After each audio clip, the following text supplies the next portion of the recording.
So I'm sitting outside the theater, getting ready to see Everything, Everywhere, All at Once. Try saying that 10 times fast. And the actual interesting thing is, I'm seeing this movie because the reviews for it have been fantastic. Everybody's saying how bonkers and crazy it is. And I'm really interested about that. But I usually watch a trailer months before a movie comes out. And that makes me decide whether I want to go see it or not.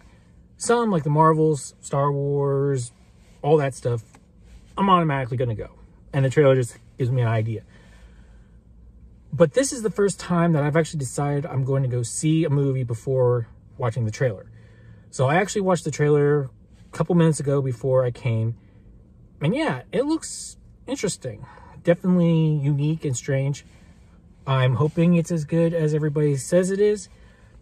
I wanted to come up with some clever intro for this quick review, but couldn't really think of something. And besides, we're going to have another interdimensional multiverse movie coming out in a couple weeks. So I'll try to do one for that instead. But yeah, what am I expecting from this movie? I'm expecting a lot.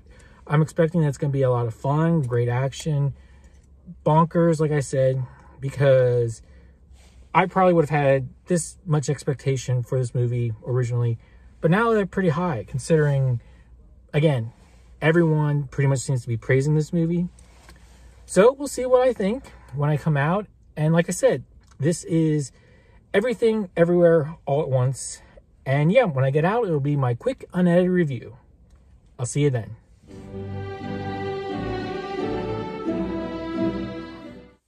Oh gosh, I have such a splitting headache. Oh, I have jumped between so many Peter's minds, so many alternate timelines, dimensions, just to try and figure this movie out. I've had to do some things to get to those mindsets that I'd rather not talk about. Just saying. And if you see this movie, you'll understand what I mean by that. It's just, ugh. And I feel like none of those Peters in these alternate timelines, these alternate dimensions, just in the multiverse, I don't think a solid Peter figured this entire thing out. Now, I will say there was one who seemed to know exactly what was going on. He seemed to be bored by it because he knew what was happening. But by that point, my brain was pretty well fried. So, yeah, I couldn't really understand what he was saying. But I have gotten bits and pieces from other versions of myself. So I think I can give some ideas. Again, they're not going to be crystal clear because this movie is just bizarre on so many levels. That's why it's taking me this long to get this part of the video done from that intro. I also looked through these timelines to see what would be better to do a quick review or do just one of my regular reviews. And I think in this case, let's just do the full review. So, with that out of the way, there's no way Doctor Strange in the Multiverse of Madness is going to be as insane, as crazy, as bizarre as this movie. I don't care how many cameos they have. I don't care what worlds we go to. If we go to the zombies world, if we go to an outer space world, the X-Men, I don't care. At least with that, I'm pretty sure I'll at least be able to understand the story. If it didn't become obvious from what I've already said. With Doctor Strange, I'm pretty sure my comic book background, my history with comic books, my understanding of the multiverse when it comes to that type of stuff will be good. And I'll be able to enjoy and understand what's going on. This movie, it's a brain, it screws with your brain. It's insane. It's crazy. Is it good? Yeah, I'd say it's good. It's just so weird that you don't know what you're watching, but you can't help but watch, and you can't help but, I'd even say enjoy it, because there is a lot of humor in this movie. But let's start with the performances and the actors and actresses. Starting with Michelle Yeoh. I wasn't a Michelle Yeoh fan. I know other YouTubers and other people who are like, they all see everything Michelle Yeoh. They love her. They've been fans since before Crouching Tiger, Hidden Dragon, I believe. But the fact that I've seen her in Marvel films now, I was watching her in Star Trek Discovery, and she just keeps popping up in all these things, and I'm realizing just how good she is. She was fantastic in this movie. I mean, with everything she had to do, all the different versions of herself that she had to play, it was just, she did really good. It was great to see the action. It did have kind of a Jackie Chan feel to it, just her fighting style, where I always thought that when she fought, she was kind of more fluent and just could move very well, you know, kind of had just kind of a dance to it. And, well, I mean, she did have more of a fisticuffs, mean streak in Discovery, but that was for that character, that was for who she played. But here, she used everything. It just felt like what I remember from Shang-Chi, with them using what was around them. And they had talked about inspiration coming from Jackie Chan, how he would use, you know, coats and poles and tables, just everything to do the fight scenes. That's what this made me think of. I could see that so clearly in her fight style with this movie. And I really enjoyed it. It was great. And she played this character really well. It's a complicated character, and actually all these characters are. There's not a character that is very simple, that you understand exactly what they're doing, except for the fact there are versions of characters that are simple. But who they are, their mentality, why they're doing certain things is never as simple as it seems. And I loved that about this movie. And she has some of the funniest moments, I think, in the film. And it's just, she's so much fun to watch in this movie. She really does sell this movie. And the idea of, I'm sharing minds with another version of myself. And then you have her husband, played by Khong Kong. I think that's how you say it. Best known for me as Short Round from Temple of Doom, but then other people know him when he was a kid in The Goonies. He was fantastic also in this movie. And I'm trying to think, I don't think he really did any fighting as a kid in Goonies, in Temple of Doom. I mean, I haven't seen anything with him other than those films. But the fight scenes he has when he's this other version of the character, they blew me away, because I was not expecting it from him. I don't know why. That wasn't what I was expecting. And I was very entertained, laughed with the way he did things. And he is a very complicated character. And you feel sorry for the guy, as you're supposed to, but you don't know why. But then as the movie progresses, you learn more about him, and you see how similar every version of him is. Actually, how every version of these characters are similar in some way. I'm sorry. It's so complicated, and that's really what it is. It's a complicated story with characters that they're hard to explain. And then you have Stephanie Hughes, I think that's how you say it. I apologize if that's not, who plays the daughter. And just another brilliant actress, just another phenomenal performance. She is probably my favorite character, I'm going to say, but she has the most, I'm going to say, diverse personalities when it comes to different dimensions. Clearly, I think she's the one that gets to have the most fun in this movie. Michelle Yeoh gets to have the most fun with the fighting and the performances and the action scenes. But I think it's Stephanie who gets to have the most fun just on a character level.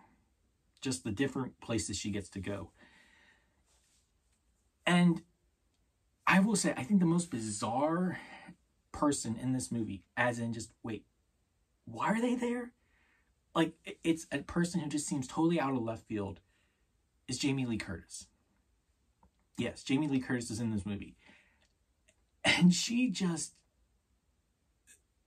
seems like a character who's just doesn't really fit in this world. Or just her as an actress, her as the performer, it's like, really? You got Jamie Lee Curtis to do this? And she's really good in it. Like, she's really good in it. But she, unless you know that it's her, I mean, once you hear her voice, you can pretty much tell it's her. But she would not be the first person you would go to thinking she'd be in this type of movie. She just isn't, at least to me. But she's great. She gets to have some fun. You get to see different versions of her. But she doesn't quite go to the level the other performers, the other actors and actresses get to. So let's talk about the story itself. I'll say what I can say. It's strange, it's weird, it's complicated, but I would say the main story, the simple story, is about a woman trying to get her life together, trying to please everyone, trying to maintain order in her life, and just trying to be the best version of herself, even if that part of it she doesn't realize. And she goes on this journey of self-discovery, literally self-discovery, learning about these other versions of herself and what they've gone through and their experiences, to become a better person. And it is a mother-daughter story to a certain degree. You figure out parts of it right away, but as the movie moves along, you realize that's not what it's about. It's not about those, oh, okay, so this person is this, or that person is that. It's more about the relationships. It's about these characters growing as human beings, as people. It's about their lives. I'm trying to put everything into words, but it's complicated. I'm going to say it's probably another one of these movies that is, what I said was complexly simple. Because, man, is this movie complex on every level. But there are some very simple themes, some very simple stories underneath all of it. And there are some really interesting messages too. There's a lot of times in this movie that I was surprised. And there is one moment, I'm not going to say what it is, but it's at the end of the movie, that because something happened earlier on in the movie, my audience got fooled again. And that was just kind of amusing to see. But yeah, it's an interesting story. It's definitely one that I feel like is probably worth watching again to try and pick up on things you didn't before. I'm not going to rush out to the theater to see it again. If I'm going to watch it, I'll watch it at home, and that way I can pause, maybe think about it or look at it more closely. But yeah, it's a very interesting story, and I think it's an interesting take on the whole idea of the multiverse, especially with how much of that we're doing these days, whether it's in things like Loki on Disney+, whether it's Spider-Man No Way Home or Doctor Strange, or even The Flash when that comes out. And it's kind of interesting to see this idea of a multiverse in a movie that's not a comic book related thing. That alone is a reason to see it, because it's a different take on that. Now, the one thing I will say, and I had this question the entire time. What was it like filming this movie? How did they get some of these shots? Because there's moments where she's changing, everything's flashing. You see her costume change, quick, like blink of an eye, it's changing. Same thing in the background, change like that. It's happening so quick, it's like, how is that done? I want to know how they did that. I'm guessing it was blue screen or green screen, whatever they wanted to use. I thought that was intriguing. It was the look of it is what I was really intrigued by. And some of the ideas they put forward. This movie, honestly, I don't really have many words for it anymore. It's very interesting and it's thought-provoking, but it's weird, but it's funny. And they have to do all these different things, a certain task to gain the knowledge or access to another version of themselves, that person's memories. And some of that is the funniest stuff in the movie. Just some of the things they have to do, and some things that you know are coming, you're like, oh no, not that. It's kind of like that moment, for those who have seen A Quiet Place, the first one, it's like that moment where you know she's going to step on the nail and you're like, no, don't, ow, and you can feel the pain as the nail goes through her foot. You know it's coming. And there's some moments like that in this, but you're just like, these moments are kind of like funny moments, and it's, oh no, don't tell me they have to do that. But that's also the most bizarre. This movie's insane. I still am trying to figure out exactly what happened. The alternate versions of me sure didn't help any, but it's definitely one that I think everybody's going to get something different from this movie. They're all going to get a different understanding of it. They're going to get a different appreciation for it. And there is a lot to like in this movie. I will say that. I feel like it probably could have been a little bit shorter because it did drag on at times. Maybe cut down on the dimension hopping a little bit because that did get confusing. But overall, I'm going to say it's a good movie. It's worth a watch just to see how insane, how crazy it is. But all the characters are very entertaining as well. They're great. It's one of these movies where, I'm just going to say it, there's no real villain. Oh, people think there's villains. Oh, definitely this person thinks this person's a villain, that person thinks they're a villain, and vice versa, and flip-flop, and you got Michelle Yeoh stuck in the middle of it. But when it comes down to it, there really is no villain. They give each character, each, shall we say, adversary, their time to, I'll say, shine, so you can understand where they're coming from. Even if some of them are just crazy.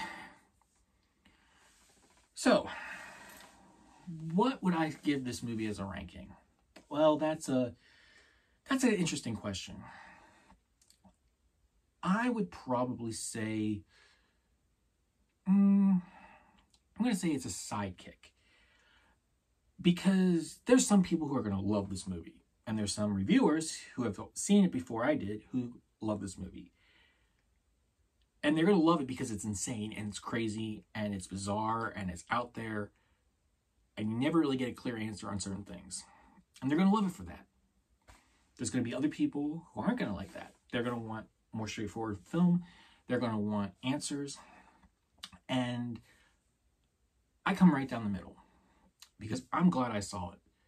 It's thought-provoking. I've been thinking about it for the past couple days. I've been trying to figure it out from, again, alternate realities, versions of me, trying to see if they know what's going on.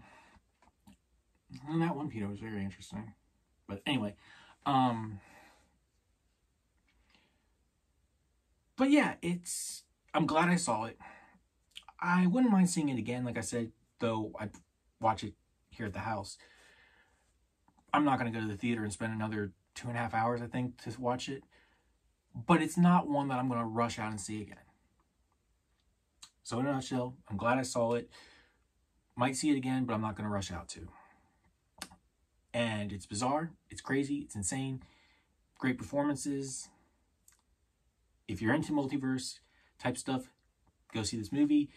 If you are into all the comic book multiverse stuff, I would definitely recommend this one to get a different take on it. But just when you go in, prepare for your mind to just go, oh, what am I watching? What's going on? And have fun with it. But what about you? Have you gotten a chance to see everything, everywhere, all at once? Interesting title. But there's a reason for it. If so, what did you think? What ideas did it provoke in your thoughts? Try not to spoil anything down below in the comments. If you want to, put a spoiler warning, or like other people, write it in a way that people who have seen the movie will understand. If you haven't seen this movie, has this review changed your mind? Are you thinking about seeing it now? Let me know down in the comments below. And who knows, maybe there's an alternate version of you somewhere that did see this movie already. Who knows? Anyway, don't forget to comment, like, and subscribe. And until our next video, read what you love, enjoy what you love, and let's all work for a better fandom. I'll see you next time.